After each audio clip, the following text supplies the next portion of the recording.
Hello everyone, welcome you all in Law Vita. This is episode 7 of answer writing series which we are doing, and in this particular episode हम लोग constitution law का एक question discuss करेंगे. The question is, the Indian constitution is federal in form but unitary in substance. Comment. तो basically एक statement दिया गया है हमारे इंडियन कॉन्स्टिट्यूशन के नेचर से रिलेटेड कि ये कहा जाता है कि हमारा इंडियन कॉन्स्टिट्यूशन जो है वो इन फॉर्म तो फेडरल है but in substance in spirit वो यूनिटरी है. तो हमें इसके ऊपर अपना कमेंट करना है और अपने रिव्यूज़ देने हैं और इसका जो भी स्ट्रक्चर है वो बताना है. So this question has been asked in UPJS 2003 and in certain other examination. So let's begin the answer. So जो कॉन्स्टिट्यूशन की बात की जाए, सो सेंटर और स्टेट का क्या रिलेशन है उसके बेसिस पे दो तरह का नेचर होता है कॉन्स्टिट्यूशन का. एक होता है फेडरल कॉन्स्टिट्यूशन और एक होता है यूनिटरी कॉन्स्टिट्यूशन. फेडरल कॉन्स्टिट्यूशन का मतलब है जहाँ पर स्टेट के अंदर जो पावर्स हैं वो दो तरह के गवर्नमेंट में डिवाइडेड है, central government and state government, या फिर union government and state government में डिवाइडेड होती है, जैसे कि USA में फेडरल कॉन्स्टिट्यूशन प्रिवेल करता है. ऑन द अदर हैंड एक ऐसा स्टेट जहाँ पे सिर्फ जितनी भी पावर है, जितनी भी गवर्निंग पावर है वो एक गवर्नमेंट के हाथ में है, सेंट्रलाइज्ड है, यानी कि सिर्फ सेंट्रल गवर्नमेंट यानी कि यूनियन गवर्नमेंट के हाथ में है, ऐसे कॉन्स्टिट्यूशन को हम यूनिटरी कॉन्स्टिट्यूशन कहते हैं. यूनिटरी वर्ड से ही क्लियर है, single. The powers are handed over to a single institution और government, like unitary constitution prevails in the state of UK. ठीक है, तो ये हमारा हो गया जनरल इंट्रोडक्शन के कॉन्स्टिट्यूशन दो तरह के होते हैं. अब हम बात करें इस स्टेटमेंट की जिस पे ये क्वेश्चन बेस्ड है कि इंडियन कॉन्स्टिट्यूशन फेडरल है in form but unitary nature का इन सब्सटेंस. सो बेसिकली ये हमें हाईलाइट कर रहा है कि कहीं ना कहीं हमारे इंडियन कॉन्स्टिट्यूशन में दोनों ही तरह के कॉन्स्टिट्यूशन के फीचर्स झलकते हैं, यानी कि इन सर्टेन एस्पेक्ट ये फेडरल है एंड इन सर्टेन एस्पेक्ट ये यूनिटरी भी है. So now we'll in depth go कि किस तरह से फेडरल है और किस तरह से यूनिटरी है. Beginning with the federal feature of Indian constitution. तो बेसिकली वी आर डिस्कसिंग कि फेडरल कॉन्स्टिट्यूशन के क्या क्या फीचर्स होते हैं और वो उनमें से कौन कौन से फीचर्स हमारे इंडियन कॉन्स्टिट्यूशन में रिफ्लेक्ट होते हैं. The very first and the very important is the division of power. Federal constitution में जो पावर्स है वो डिसेंट्रलाइज्ड होती है, डिवाइडेड होती है between the two government of centre and state. तो हमारा कॉन्स्टिट्यूशन भी क्लियरली इस चीज़ को डेलिनेट करता है, शोकेस करता है. इसका सबसे बड़ा एग्जाम्पल है the 7th schedule of constitution, जिसमें जो जितने भी सब्जेक्ट मैटर्स हैं जिनके ऊपर गवर्नेंस किया जाएगा वो 3 लिस्ट में डिवाइडेड किए गए हैं, union list, state list and concurrent list, जहाँ पे इस माध्यम से कॉन्स्टिट्यूशन ने क्लियरली डिमार्केट कर दिया कि सेंटर की क्या पावर है, क्या जुरिस्डिक्शन है, स्टेट का क्या जुरिस्डिक्शन है और ऐसे कौन से मैटर्स हैं जिनमें उन्हें मिलकर म्यूचुअली डिसीजन लेना है या फिर पावर को एक्सरसाइज करना है. दैट इज कॉन्करेंट लिस्ट के subjects. So this is how we get to know कि Indian constitution is federal in form because of there is a division of power. Next, हमारा कॉन्स्टिट्यूशन सुप्रीम है. कोई भी law, कोई भी judgement अपनी जो वैल्यू है, अपनी जो बेस है वो कॉन्स्टिट्यूशन से ही डिराइव करता है. इसका एक परफेक्ट एग्जाम्पल दिखता है आर्टिकल 13. आर्टिकल 13 वैसे लॉ क्या है वो बताता है, बट आर्टिकल 13 ये भी क्लैरिफाई करता है that state shall not make any law which takes away और अब्रिज एनी राइट. स्टेट कोई भी ऐसा लॉ नहीं बनाएगी जो कि किसी भी व्यक्ति के कोई राइट को छीनता है या अब्रिज करता है, मतलब उसे उस राइट से दूर करता है. Our Indian Constitution is the supreme law of the land. सबसे उच्च लॉ है ये सभी लॉज में से.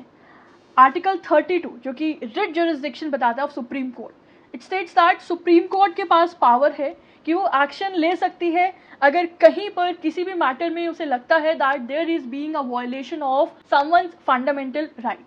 And article 136 which talks about SLP, special leave petition, ये एक ऐसा टूल है which establish ultimately the supremacy of constitution through judicial review. Right, तो ये हो गया हमारा second character of federal feature of Indian constitution. Third है that Indian constitution has independent and impartial judiciary. है ना, हमारे कंट्री में एक इंडिपेंडेंट जुडिशरी है और जुडिशरी के डिसीजन में, जुडिशरी के एक्शंस में इंटरवीन करने का राइट बाकी ऑर्गन को नहीं दिया जाता है। Judiciary plays a pivotal role कि वो कॉन्स्टिट्यूशन के प्रोविजंस को इंटरप्रेट करे, अपहोल्ड करे, और अगर कोई भी सेंटर और स्टेट के बीच में डिस्प्यूट अराइज होता है तो उसमें रिजॉल्व करे और उसमें रेमेडी सॉर्ट करे। आर्टिकल 131 इस चीज़ का एविडेंट है। Here supreme court has the original and exclusive jurisdiction in any disputes जो भी either government of India and one और मोर स्टेट के बीच में होते हैं, या फिर government of India and one और more state on one side and one और more state on other side उनके बीच में होते हैं, या फिर टू और मोर स्टेट्स के बीच में आपस में होते हैं। अगर इनके बीच में कोई भी डिस्प्यूट अराइज होता है, in that scenario supreme court has original and the exclusive jurisdiction. So from here we get to know that our constitution also has an independent and an impartial judiciary. Next feature of federal constitution is written constitution. तो ये तो हम सबको पता है कि हमारा constitution written constitution है, इसका हर प्रोविजन लिखा हुआ है और हर प्रोविजन को डिटेल में डिस्कस किया गया है in the document of constitution. Next feature is that rigid constitution. So देखो, हमारे कंट्री में या हमारे कॉन्स्टिट्यूशन में डिवीजन ऑफ पावर को स्टेब्लिश करने के लिए और उसको मेंटेन रखने के लिए, सिमिलरली सुप्रीमेसी ऑफ कॉन्स्टिट्यूशन को स्टेब्लिश करने के लिए ज़रूरी है कि कुछ जो इम्पोर्टेंट प्रोसीजर्स हैं उनके अमेंडमेंट के प्रोसेस को रिजिड रखा जाए, इजी ना रखा जाए, ताकि कोई भी उसमें इजीली छेड़छाड़ ना कर पाए। सिमिलरली जो केशवानंद भारती जैसे लैंडमार्क केस में ये कहा गया है कि हमारे कॉन्स्टिट्यूशन के जो बेसिक फीचर्स हैं, जैसे कि the parliamentary system, the judicial independence, the secularism, the sovereignty, the fundamental rights, उन्हें कोई भी अमेंड नहीं कर सकता है। और जितने भी मेजर फेडरल कैरेक्टरिस्टिक्स हैं हमारे कॉन्स्टिट्यूशन के, उनको चेंज करने के लिए there requires the amendment by special majority along with the states concurrence as per article 368। So with this we get to know that हमारे इंडियन कॉन्स्टिट्यूशन में बहुत सारे प्रोसीजर्स रिजिड हैं, therefore we say that our constitution is a rigid constitution which also reflects the federal feature of our constitution. And the last heading under the federal character is bicameralism. Bicameralism means there are two houses of legislature, either in the center or in the state. Article 79 जैसे इसका example है जो state करता है that our Indian parliament consists of president and two houses. The two houses are Lok Sabha, the lower house, and Rajya Sabha, the upper house. So friends, ये हो गया हमारा आंसर का एक portion which states that the Indian Constitution has federal character. अब हम अपने answer के दूसरे पार्ट की तरफ चलते हैं। ये थोड़ा सा बड़ा है बट इक्वली इम्पॉर्टेंट है। बिफोर मूविंग फर्दर मैं एक बात कहना चाहती हूँ, क्वेश्चन ये एक ही है कि ये बताओ कि हमारा Indian constitution federal in form है एंड यूनिटरी इन स्पिरिट या सब्सटेंस है, तो हम इस पे डिस्कशन कर रहे हैं। लेकिन अब इस आंसर को तैयार करने के बाद आप दो और आंसर्स ऑटोमेटिकली प्रिपेयर कर लेते हो। अगर क्वेश्चन इंडिविजुअली आए that discuss the federal character of our Indian constitution, तो अभी तक जितना पढ़ा आप सब कुछ लिख सकते हो और उतना वेल एंड एनफ है। अगर क्वेश्चन आए that how are Indian constitution is non federal और what features of Indian constitution makes it a unitary constitution, तो वहाँ पे अब हम जो आगे का पोर्शन डिस्कस करने वाले हैं आप उसको लिख सकते हो as it is, and then also आपका वो क्वेश्चन आंसर कंप्लीट है। ठीक है, इसलिए लेंथ और कंटेंट थोड़ा ज़्यादा हो सकता है। पर्पस यही है कि इन सारे क्वेश्चंस को भी इसी के अंदर कवर कर दिया जाए। ठीक है, चलिए अब आता है the unitary nature of constitution. Unitary मैंने बता दिया, वो कॉन्स्टिट्यूशन जहाँ पे जो पावर्स हैं गवर्नेंस की वो एक ही गवर्नमेंट के पास सेंट्रलाइज है, that is the central government. So इसके क्या क्या फीचर्स हैं या वी कैन से कि ऐसे क्या क्या रीजंस है जिस वजह से हमारा कॉन्स्टिट्यूशन फेडरल नहीं है। तो सबसे पहली बात, मतलब इसके अंदर आप सबसे पहले लिखोगे द यूनियन ऑफ स्टेट्स। सो इसमें हमारा आर्टिकल 1 क्या कहता है कॉन्स्टिट्यूशन का? It states that India is a union of states. India क्या है? इंडिया यूनियन है स्टेट्स का, विच सिंपली सेज दैट इसमें ऐसा नहीं था हमारे इंडियन कॉन्स्टिट्यूशन में, हमारे कंट्री में कि बहुत सारे स्टेट्स ने मिलकर एक एग्रीमेंट किया और उसके रिजल्ट से इंडिया फॉर्मुलेट हुआ। रादर यहाँ पे एक कंट्री बनी और उसके बाद वो स्टेट्स उसमें फॉर्मुलेट की गई या एड ऑन की गई थी। ठीक है, और इसका ऑपोजिट होता है यूएसए में। तभी तो USA United states of America कहलाया जाता है। वहाँ पे स्टेट्स एक एग्रीमेंट फॉर्मुलेट करके आपस में जुड़े थे, और इसीलिए वहाँ पे स्टेट्स के पास पावर होती है कि वो अपने आप को उस यूनियन में से सेपरेट कर सकते हैं। बल्कि हमारे यहाँ कॉन्स्टिट्यूशन में, इंडिया में, the state can not cessation नहीं कर सकते हैं, सिसीड नहीं कर सकते हैं अपने आप को from the union. And this is the first in the primary nature of the unitary constitution. Second is, हमारे इंडियन कॉन्स्टिट्यूशन में सिंगल सिटीजनशिप है। अब क्योंकि ये यूनाइटेड स्टेट नहीं है, यूनियन ऑफ स्टेट है, एक ही स्टेट है, इसीलिए इसकी एक सिटीजनशिप है। जबकि जैसे यूएस हो गया, ऑस्ट्रेलिया हो गया, बिकॉज वहाँ पे यूनाइटेड स्टेट्स हैं, यानी कि स्टेट्स अलग अलग हैं और वो एक यूनियन का पार्ट है, इसीलिए वो यूनाइट हुए हैं, इसलिए उनकी इन स्टेट्स की भी सिटीजनशिप होती है एंड ओवरऑल कंट्री की भी सिटीजनशिप होती है। But in India we only have a single citizenship. Clear. Next feature is the power to form new states. सो आप आर्टिकल 3 पढ़ो। आर्टिकल 3 कहता है दैट पार्लियामेंट के पास पावर है कि वो किसी भी स्टेट की बाउंड्रीज को सेपरेट कर सकते हैं, ऑल्टर कर सकते हैं, न्यू स्टेट फॉर्मुलेट कर सकते हैं। So somehow the central government को ये पावर दे दी गई है that it can change the existing boundaries of a state और can make a new state. And states के पास इस तरह से हम देखें तो खुद की एक टेरिटोरियल इंटीग्रिटी नहीं है। So in that case also we see that the central government has a supreme power and that showcase the unitary feature of Indian constitution.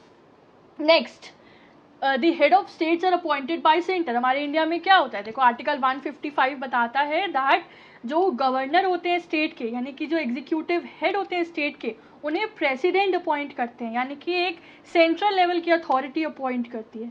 Here center is appointing the state heads. Also जो governor होते हैं वो अपनी position को at the pleasure of president hold करते हैं। ही holds the office of governor upon the pleasure of president, right. Next feature is, ये थोड़ा बड़ा हो सकता है इसका content but it is important. मैंने आपको बताया कि अगर क्वेश्चन सिर्फ ये आता है that what features showcase the unitary feature of Indian constitution, तो आपके पास अच्छा कंटेंट होना चाहिए। तो नेक्स्ट पॉइंट है कि हमने ऊपर बात की थी that we have a federal character in the sense कि हमारे पास डिवीजन ऑफ पावर है, जो कि हमें 7th शेड्यूल में तीनों लिस्ट में दिखती है। लेकिन उन लिस्ट की भी बात करें तो अगर हम ध्यान से उसके प्रोविजंस देखें तो समहाउ यूनियन के पास ज़्यादा पावर होती है as comparison to the state government. In India the distribution of power have been made, but वहाँ पर भी central government has a majority of power. अब आप सब्जेक्ट का बाइफर्केशन देखना। अब देखो तीनों लिस्ट है ना, union, state and concurrent. Union में है आपके 100 सब्जेक्ट, स्टेट में है आपके 61 सब्जेक्ट एंड कॉन्करेंट में है 52 सब्जेक्ट। तो ओवरऑल सबसे ज़्यादा सब्जेक्ट यहाँ पर भी यूनिटरी लिस्ट को दे रखी है, यूनियन लिस्ट को दे रखी है। Thereafter state and thereafter comes the concurrent. और कंकरेंट में भी क्योंकि दोनों के पास पावर होती है और इन केस यूनियन और स्टेट के बीच में उस मैटर से रिलेटेड कोई कॉन्फ्लिक्ट अराइज होता है या कोई ओवरलैपिंग हो जाती है, तो वहाँ पर भी सुप्रीमेसी यूनियन को दी जाएगी। The union power shall prevail, right. So this is how you can see कि कैसे हम कह रहे हैं फेडरल है पर उसके बाद भी हमें यूनिटरी सेंस ज़्यादा दिख रहा है। और कुछ इस रिलेटेड मैं आपको और एस्पेक्ट बताती हूँ। देखो आर्टिकल 248 देखना, रेसिजुअरी पावर की बात की गई, यानी कि ये वो सारे सब्जेक्ट्स होंगे जो कि किसी भी लिस्ट में नहीं आ रहे हैं, तो अभी उन पे लेजिस्लेट करने की पावर भी इसमें कॉन्स्टिट्यूशन में यूनियन गवर्नमेंट के पास दे रखी है। सिमिलरली अगर कोई नेशनल इंटरेस्ट का मैटर स्टेट लिस्ट में है तो वहाँ पर भी पार्लियामेंट के पास पावर है to make the laws provided in article 249। Further अगर इमरजेंसी की सिचुएशन अराइज हो गई है, like the matter is related to the proclamation of emergency, then in that case also although matter state list का है पर parliament legislate करेगी। Parliament किसी भी टेरिटोरियल एरिया का with in the territory of India किसी भी मैटर पे लेजिस्लेट कर सकती है, लॉ बना सकती है for the international agreements, although वो वहाँ पर स्टेट की जुरिस्डिक्शन हो तब भी। This is provided in article 253. So this is how we see that although on papers the powers are distributed, पर जब हम अंदर जाके deep down देखते हैं there we see that we have a great reflection of unitary feature, that power bifurcate होने के बाद भी the union government has more power. And the last heading under the category of unitary feature of constitution is emergency provisions. अब emergency के दौरान क्या होता है, इमरजेंसी के सारे प्रोविजंस पढ़ लेना। वहाँ पर ये जो डिवीजन ऑफ पावर का कॉन्सेप्ट है ना, ये खत्म हो जाता है, इट डजेंट एग्जिस्ट, रादर सारी की सारी स्टेट्स की पावर सेंटर के हाथ में आ जाती है. And in that case Indian constitution goes against the spirit of federalism and bend towards the unitary features, right. और केसी वीरे ने भी इस कॉन्सेप्ट पे बात की है. सो उनका कहीं ना कहीं जो क्रक्स है इंडियन कॉन्स्टिट्यूशन के नेचर को लेके, वो यही डिनोट करता है that our Indian constitution is federal but a bend towards the unitary feature, और वही इमरजेंसी प्रोविजंस के कंटेक्स्ट सिचुएशन में हो जाता है. ठीक है, तो ये हो गया that what are the features of unitary constitution in our Indian constitution. Now will be having that judiciary ने क्या क्या कहा है इस मैटर पर अलग अलग केसेस में. So the first case is State of West Bengal versus union of India of 1963. इसमें सुप्रीम कोर्ट ने कहा दैट हमारा इंडियन कॉन्स्टिट्यूशन ट्रूली फेडरल नहीं है. Thereafter in state of Rajasthan versus union of India 1977 में सुप्रीम कोर्ट ने कहा दैट इंडियन कॉन्स्टिट्यूशन फेडरल तो है, बट क्या हो रहा है आज के टाइम में, ये जो फेडरलिज्म है ना हमारे इंडियन कॉन्स्टिट्यूशन की, ये वाटर डाउन हो गई है, ये यू नो प्रेस्ड हो गई है by the need of progress, by the need of development and by the need of other political exigencies, और कहीं ना कहीं we are bending towards the unitary character, right. Next case is S R Bommai versus union of India. इसमें supreme court ने कहा that states are not mere appendage of union and the latter should ensure that the powers of state are not trampled with. तो इसमें supreme court ने कहा कि state जो हैं यूनियन के कुछ सबॉर्डिनेट नहीं है, एंड यूनियन को ये इंश्योर करना है दैट स्टेट्स की पावर्स दब ना जाएं और अफेक्ट ना हो जाएं in their respective applications, right. So in conclusion we can say that हमारा आज का जो इंडियन कॉन्स्टिट्यूशन है, as it has developed with the growing needs and development so far, it has become a modern modified federation. You know, it has came away from that traditional concept of federation. Therefore KC Veere ने कहा था that India is quasi federal, but हम लोग यहाँ पे you know more emphasis देते हैं, मोर favoured हैं. जो डी बसु साहब ने कहा था, he said that Indian federation is स्वी जेनरिस. इंडियन फेडरेशन ना फेडरल है ना यूनिटरी है, ये अपने आप में एक nation of its own kind. And इससे भी बेस्ट बात Kuldeep Nair versus union of India में कोर्ट ने कही थी that Indian constitution is pseudo federation of amphibian character. It changes it's character as per the needs and situations, and yes, it does have a dual character, the amphibian character. This is what we call our functional federalism, right. So ऐसे और informative worth lectures के लिए channel को subscribe नहीं किया है तो कर लेना, अपने फ्रेंड्स और कलीग्स के साथ भी शेयर करना. And you can also connect with us on our Instagram page. The details are in the description box. So thank you so much for watching. Have a good day. Bye bye.